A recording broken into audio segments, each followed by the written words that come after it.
గమనించాల్సిన విషయం ఏమిటంటే జగన్మోహన్ రెడ్డి గారు పదవీ స్వీకరణ చేసింది మే 30వ తేదీన 2019 మే 30వ తేదీన జగన్మోహన్ రెడ్డి గారు ముఖ్యమంత్రిగా పదవీ స్వీకరణ చేస్తే జూన్ 6వ తేదీన అంటే ఎన్ని రోజులు కేవలం 6-7 రోజుల్లోనే సుధాకర్ రెడ్డి గారికి అడిషనల్ అడ్వకేట్ జనరల్ పదవినిచ్చారు జగన్మోహన్ రెడ్డి గారు.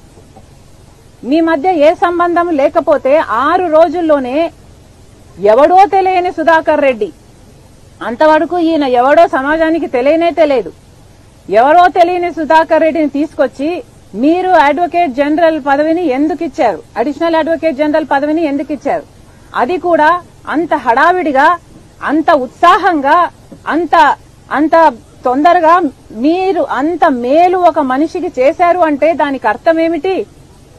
మీకోసం సుధాకర్ రెడ్డి పిటిషన్లు వేసి మీకోసం అంతగా చేశాడు కాబట్టి దానికి ప్రతిఫలంగా మీరు ఆయనకు పదవినిచ్చారు.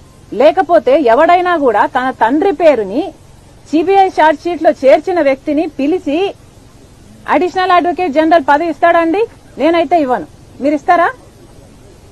మీ తండ్రి పేరుని ఎవడైనా ఛార్జ్ షీట్ లో పెట్టాలి అని 3 కోట్లను తిరిగిన వాడికి ఎవడు ఇవ్వడు.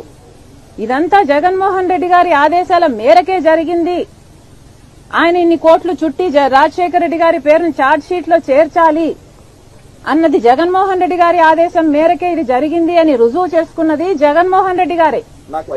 ఎందుకంటే 6 రోజుల్లోనే ఈ పదవిని కట్టబెట్టాడు జగన్మోహన్ రెడ్డి గారు.